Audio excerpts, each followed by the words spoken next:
BNP সরকার ক্ষমতায় আসার পর থেকেই প্রশাসনের বিভিন্ন গুরুত্বপূর্ণ পদে রদবদল শুরু হয়েছে। এর মধ্যে সবচেয়ে গুরুত্বপূর্ণ পরিবর্তনগুলোর একটি হল পুলিশের মহাপরিদর্শক পদে নতুন নিয়োগ। ফ্যাসিস্ট সরকার আমলে পুলিশের প্রতি সাধারণ মানুষের যে অনাস্থা তৈরি হয়েছিল তা দূর করার লক্ষ্যেই নতুন সরকার দায়িত্ব নেওয়ার অল্প সময়ের মধ্যেই নতুন আইজিপি নিয়োগ দেয়।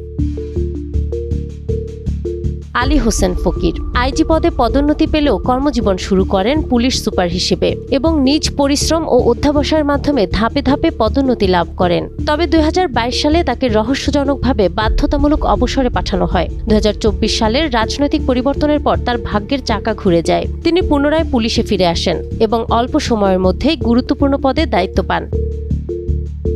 সম্প্রতি তিনি বাংলাদেশ পুলিশের আইজিপি হিসেবে নিয়োগ পেয়েছেন। আর্মড পুলিশ ব্যাটালিয়ন এর অতিরিক্ত আইজিপি পদ থেকে পদোন্নতি দিয়ে তাকে এ দায়িত্ব দেয়া হয়। স্বরাষ্ট্র মন্ত্রণালয়ের প্রজ্ঞাপনে রাষ্ট্রপতির আদেশক্রমে তার নিয়োগ কার্যকর করা হয়। তিনি বাহারুল আলমের বদলে এই পদে নিযুক্ত হয়েছেন, যার চুক্তির মেয়াদ শেষ হওয়ার আগেই এই পরিবর্তন আনা হয়েছে।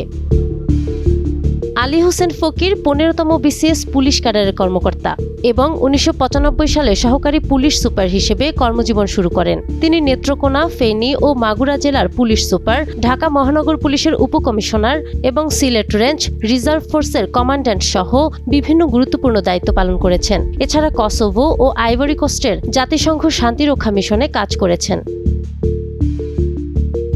১৯৬৮ সালে বাগেরহাটে জন্মগ্রহণ করেন তিনি। ঢাকা বিশ্ববিদ্যালয় থেকে ব্যবস্থাপনায় স্নাতক, স্নাতকোত্তর ও এমবিএ ডিগ্রি অর্জন করেছেন। বর্তমানে পুলিশ সার্ভিস অ্যাসোসিয়েশনের ভারপ্রাপ্ত সভাপতি হিসেবেও দায়িত্ব পালন করছেন। তার নেতৃত্বে পুলিশ বাহিনী পেশাদারিত্ব, জবাবদিহি ও জনআস্থা পুনর্গঠনের প্রত্যাশা তৈরি হয়েছে। তার অভিজ্ঞতা ভবিষ্যৎ চ্যালেঞ্জ মোকাবিলায় গুরুত্বপূর্ণ ভূমিকা রাখবে এবং দেশের আইনশৃঙ্খলা উন্নয়নে কার্যকর অবদান রাখবে, এই প্রত্যাশায় করছেন সাধারণ জনগণ।